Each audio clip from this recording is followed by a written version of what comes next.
प्यारे भाई बहनों, ओम शांति। ओम शांति। आज हम जिस गहरी बातचीत के लिए बैठे हैं उसका आधार है 27 जनवरी 2026 की मुरली।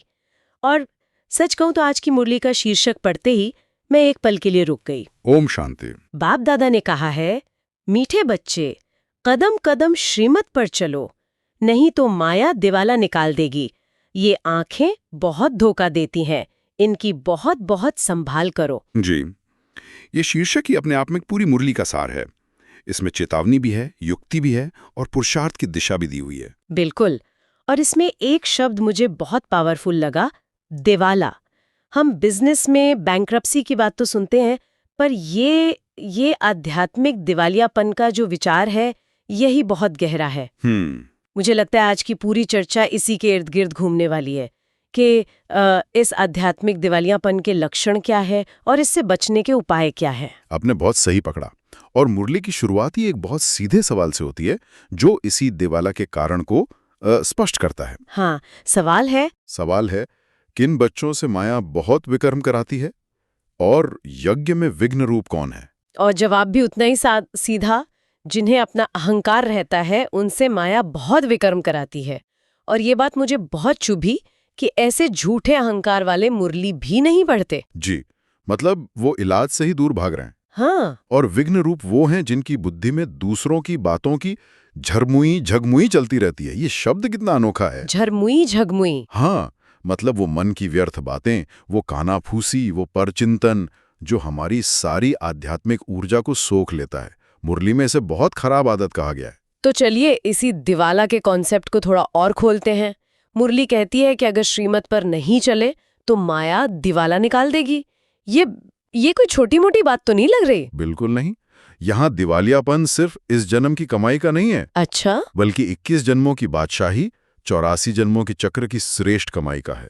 श्रीमत मतलब क्या? ईश्वर की श्रेष्ठ सलाह। वो एक सेफ्टी गारंटी है। जैसे ही हम उस सलाह को छोड़कर अपनी मनमत या किसी और की मत पर चलते हैं, हम अपने सुरक्षा कवच से बाहर आ जाते हैं। और फिर माया सीधा हमला करती है, आत्मा की शक्ति खत्म होने लगती है। और मुरली में जो उदाहरण दिया है वो तो और भी चौंकाने वाला है। कहा गया है कि कई महारथी जो दूसरों को उठाते थे, आज खुद माया से हारकर गिर गए हैं। जी। ये बात सुनने में बहुत डरावनी लगती है। ऐसा होता क्यों है? क्या ये सिर्फ अहंकार है या कोई छोटी सी लापरवाही जो बढ़ते बढ़ती इतनी बड़ी हो जाती है? मतलब एक महारथी के स्तर पर पहुंचकर भी कोई कैसे फिसल सकता है? ये बहुत अच्छा सवाल है। हाँ। मुरली के अनुसार इसके दो मुख्य कारण हैं। हाँ। पहला, बेपरवाही। उन्हें लगता है हम तो महारथी हैं, हमें क्या होगा। अच्छा, एक तरह का स्पिरिचुअल ईगो। बिल्कुल। और दूसरा, अपनी मत। श्रीमत के ऊपर अपनी बुद्धि चलाने लगते हैं।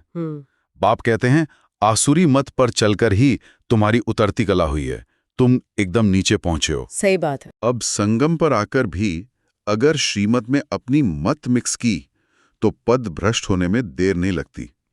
इसीलिए मुरली में बार बार शब्द आता है, बहुत बहुत खबरदार रहो। और इसी खबरदारी में शीर्षक में आंखों की भूमिका पर खास जोर है। ये आंखें बहुत धोखा देती हैं, हम सब ये महसूस करते हैं। लेकिन इससे आध्यात्मिक दिवालियापन से कैसे जोड़ा गया है? देखिए, आंखें जो हैं वो ज्ञानेंद्रियों का दरवाजा है। जो हम देखते हैं वो सीधा हमारे संकल्पों पर असर करता है।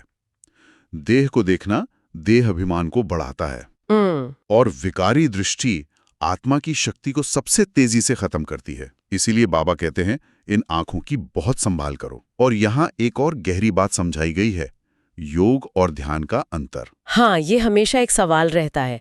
मुरली इस पर क्या कहती है? बाबा कहते हैं, योग यानी याद, और याद आंखें खोलकर भी की जा सकती है। ये एक सहज निरंतर अवस्था है। ठीक है। जबकि ध्यान में जाना, कोई अनुभव करना, कोई साक्षात्कार करना, इसमें एक इच्छा छिपी होती है। इच्छा? जी। और जहां इच्छा है वहां माया को आने का रास्ता मिल जाता है। मुरली का महावाक्य है, इच्छा मात्रम अविद्या। इसलिए बाबा कहते हैं कि ध्यान आदि में जाने की इच्छा मत रखो, सहज योगी बनो, बाप की याद में रहो। मतलब कि सहज और स्वाभाविक याद पर जोर है, ना कि किसी विशेष अनुभव या सिद्धि की कामना पर। बिल्कुल, बाप की आज्ञा पर चलना ही सबसे बड़ी सुरक्षा है। ये बात सैद्धांतिक रूप से तो समझ आती है, लेकिन व्यवहार में कई बार बाप की आज्ञा और अपनी मनमत के बीच की रेखा बहुत धुंधली हो जाती है। कोई इसे कैसे पहचाने? इसका सबसे अच्छा लिटमस टेस्ट है परिणाम। अगर आपके किसी निर्णय से आपकी खुशी, आपकी शक्ति, आपकी पवित्रता कम हो रही है, मन में बेचैनी बढ़ रही है, तो समझो गड़बड़ है। तो समझो कहीं ना कहीं मनमत मिक्स हो रही है। और मुरली में जो गज को ग्राह ने खाया का गायन याद दिलाया ना, वो इसी का प्रतीक है। अच्छा। गज यानी हाथी, जो बहुत शक्तिशाली है, लेकिन जैसे ही वो अपनी शक्ति के अहंकार में आकर पानी में जाता है, ग्राह उसे पकड़ लेता है। वैसे ही ज्ञानी आत्मा भी अहंकार या बेपरवाही के जल में जाते ही माया का शिकार बन जाती है। तो ये जो दिवाला है, इससे बचने का सबसे बड़ा साधन है श्रीमत पर चलना। और श्रीमत पर चलने के लिए शक्ति चाहिए, जो बाप की याद से मिलती है। जी। मुरली में बार बार बाप से बुद्धियोग जोड़ने की बात आती है। कहा गया है कि अगर बाप से कनेक्शन या लिंक टूट जाता है तो बैटरी डिस्चार्ज हो जाती है। ये एक बहुत सुंदर उपमा है। जैसे हमारा मोबाइल होता है ना, हाँ। अगर उसे पावर सोर्स से कनेक्ट ना करें तो वो धीरे धीरे खत्म हो जाएगा। हमारी आत्मा की बैटरी भी वैसी ही है, और उसका पावर सोर्स है शिव बाबा। याद ही वो चार्जिंग केबल है। और विक्रम फिर क्या हुआ? विकर्म एक शॉर्ट सर्किट की तरह है। अच्छा। आप चाहे कितनी भी चार्जिंग पर लगाओ, श्रीमत के विरुद्ध एक गलत कर्म, एक गलत संकल्प और बैटरी धड़ाम से नीचे, लिंक टूट जाता है। और फिर उस टूटे हुए लिंक को जोड़ने में बहुत मेहनत लगती है। मुरली कहती है कि लिंक टूट जाए तो चेक करो कि माया इतना तंग क्यों कर रही है, और फिर कोशिश करके बाप से लिंक जोड़ो। नहीं तो बैटरी चार्ज कैसे होगी? कैसे होगी? कई बच्चे शुरू में बहुत उत्साह से आते हैं, भट्टी में भी आते हैं, लेकिन आज कहाँ है? गिर पड़े क्योंकि चार्जिंग बंद कर दी। तो ये जो बैटरी चार्ज रखने की बात है, ये सिर्फ कनेक्शन जोड़ने पे ही नहीं बल्कि लीकेज रोकने पर भी निर्भर करती होगी, है ना? बिल्कुल। शायद इसीलिए मुरली में पुरानी दुनिया से वैराग्य पर इतना जोर है, क्योंकि वही तो हमारी एनर्जी लीक करती है। बिल्कुल सही कनेक्शन जोड़ा आपने। बाबा कहते हैं कि मैं तुम्हें बेहद का वैराग्य दिला रहा हूं। इस पुरानी पतित दुनिया से दिल नहीं लगानी है, दिल लगानी है स्वर्ग से। हाँ, ये एक संतुलन है। एक तरफ शांति धाम और सुख धाम को याद करना है, और दूसरी तरफ इस पुरानी दुनिया से बेहद का वैराग्य रखना है। अगर पुरानी दुनिया के आकर्षण, पुराने संबंधों का मोह, पुरानी आदतों की पकड़ बनी हुई है, तो आत्मा की बैटरी चार्ज होने के साथ साथ लीक भी होती रहेगी, और नतीजा जीरो, पद भ्रष्ट हो जाएगा। इसी से जुड़ा एक और पहलू है यज्ञ की सेवा और उसमें आने वाली चुनौतियां। मुरली में माताओं को निमित्त बनाने की बात कही गई है। ये बात बड़ी इंटरेस्टिंग है जी। खासकर उस समय के सामाजिक संदर्भ में जब महिलाओं को इतनी जिम्मेदारी नहीं दी जाती थी। हाँ, ये एक बहुत क्रांतिकारी कदम था, और बाबा ने इसका कारण भी बताया। एक तो भारत में वंदे मातरम का गायन है, माताओं को वंदना दी जाती है। जी। दूसरा, ज्ञान का कलश भी माताओं कन्याओं पर रखा जाता है, जो पवित्रता और धारणा की निशानी है।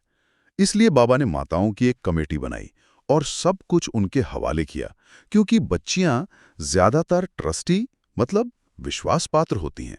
लेकिन इसके साथ एक बहुत स्पष्ट चेतावनी भी दी गई है। हाँ, चेतावनी बहुत जरूरी है। बाबा कहते हैं, लौकिक दुनिया में अक्सर पुरुष दिवाला मारते हैं, व्यापार में घाटा खाते हैं। सही बात है। सही बात है। लेकिन इस ज्ञान मार्ग में, इस आध्यात्मिक व्यापार में पुरुष और स्त्री दोनों ही माया से हारकर दिवालिया हो सकते हैं। पद्म भाग्यशाली बनने वाले भी माया से हार सकते हैं। अच्छा। कितने ही बच्चे सब कुछ शिव बाबा के खजाने में जमा कराकर भी, ट्रस्टी बनने के बाद भी अहंकार या किसी और विकार के वश होकर सब कुछ गवा देते हैं। और इसी में अहंकार और अपनी मत पर चलने के खतरे के बारे में भी बताया गया है, जैसे कमेटियां बना लेना या अपने नियम चलाना। बिल्कुल, अपनी मत पर चलकर कमेटियां आदि बनाना, इसमें कुछ रखा नहीं है। मुरली का साफ निर्देश है कि अगर कोई भी बात है, कोई भी समस्या है, तो सीधे एक बाप को रिपोर्ट करो। कानून अपने हाथ में नहीं लेना है। जी, सुधारने वाला तो एक ही बाप है। जब हम खुद किसी को सुधारने या जज करने लगते हैं तो हम परचिंतन में फंस जाते हैं और अहंकार आ जाता है। ये पारदर्शिता और सीधे परमात्मा से संबंध रखने पर बहुत बल देता है। बीच में किसी भी इंसानी बुद्धि का हस्तक्षेप मतलब माया के लिए दरवाजा खोलना एकदम। इसीलिए कहा गया है कि अंतर्मुखी होकर बाप को याद करो। बुद्धि में हमेशा ये ज्ञान रहे कि बाबा हमारा बाप भी है, टीचर भी है, सद्गुरु भी है, और हम अपने स्वीट होम शांतिधाम जा रहे हैं। जब बुद्धि इस एक ट्रैक पर रहती है तो बाहरी झरमुई झगमुई में फंसने का सवाल ही नहीं उठता। तो इन सब बातों को अपनी रोजमर्रा की जिंदगी में कैसे उतारें? इस पूरे ज्ञान मंथन के बाद आज की मुरली से धारणा के लिए मुख्य सार क्या निकलता है? 2 मुख्य बातें हैं जो हमें समझो गांठ बांध लेनी है। पहली, अपने ऊपर बहुत कंट्रोल रखना है। श्रीमत में कभी भी 1 सेकंड के लिए भी बेपरवाह नहीं बनना है। बहुत बहुत खबरदार रहना है ताकि कभी कोई कायदे का उल्लंघन न हो। अपनी हर इंद्रिय पर पूरा ध्यान रखना है। और दूसरी बात है अंतर्मुखी होकर एक बाप से बुद्धि का लिंक जोड़े रखना है और साथ साथ इस पतित पुरानी दुनिया से बेहद का वैराग्य रखना है। ये दोनों बातें साथ साथ चलनी चाहिए जी। और इन सबसे ऊपर एक महावाक्य को हमेशा अपने सामने रखना है, जो कर्म मैं करूंगा मुझे देख सब करेंगे। ये बहुत बड़ी जिम्मेदारी है। बहुत बड़ी। अगर मैं मुरली नहीं पढ़ूंगा तो मुझे देख और भी नहीं पढ़ेंगे। मैं अपनी दुर्गति का निमित्त बनूंगा तो औरों को भी गिराने का निमित्त बन जाऊंगा। ये तो हर कर्म को एक आईने की तरह बना देता है जिसमें दूसरे हमारा अक्स देखते हैं। बहुत गहरी जिम्मेदारी है। और आज का वरदान क्या है जो हमें इसमें शक्ति देगा? वरदान बहुत शक्तिशाली है। ज्ञान की पॉइंट्स को हर रोज रिवाइज कर समाधान स्वरूप बनने वाले बेगमपुर के बादशाह भव। समाधान स्वरूप और बेगमपुर के बादशाह, इसे थोड़ा और खोलेंगे। इसका आम भाषा में क्या मतलब समझे? इसका मतलब है कि ज्ञान की पॉइंट्स को सिर्फ बुद्धि में रखना या डायरी में लिखना नहीं है।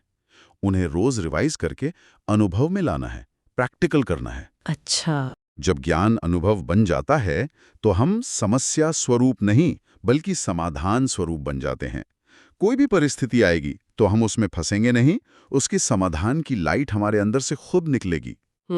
व्यर्थ संकल्पों के हथौड़े से समस्या के पत्थर को तोड़ने में समय नहीं गंवाना है, बल्कि ड्रामा के ज्ञान से ऊंची छलांग लगाकर पार कर जाना है।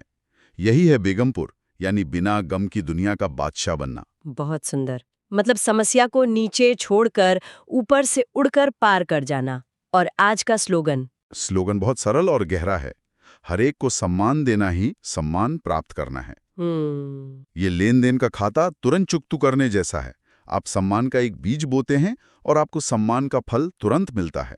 आज की चर्चा सचमुच बहुत गहरी थी, खासकर कदम कदम पर श्रीमत और खबरदारी की बात। ये ज्ञान मार्ग फूलों की सेज नहीं बल्कि एक बहुत ही सावधानी भरी यात्रा है। यह पूरी यात्रा ही सावधानी और समर्पण की है।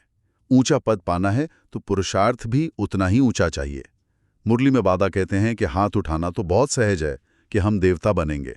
हाँ, वो तो सब उठा लेते हैं। लेकिन पुरुषार्थ करते करते कई खत्म हो जाते हैं। महारथी भी दूसरों को समझाते समझाते खुद गायब हो जाते हैं। इसीलिए खबरदारी पर, अटेंशन पर इतना जोर है। आज की इस चर्चा से एक विचार मन में छोड़ जाते हैं। मुरली में कहा गया, जो कर्म मैं करूंगा मुझे देख सब करेंगे। तो सोचने की बात यह है कि क्या हमारे हर कर्म, हर संकल्प और हर बोल ऐसे हैं जिन्हें हम चाहेंगे कि दूसरे भी देखकर वैसा ही करें? क्या हमारा जीवन दूसरों के लिए श्रीमत पर चलने की प्रेरणा बन रहा है या जाने अनजाने में उनके आध्यात्मिक दिवालियापन का कारण बन रहा है? इसी विचार के साथ ओम शांति।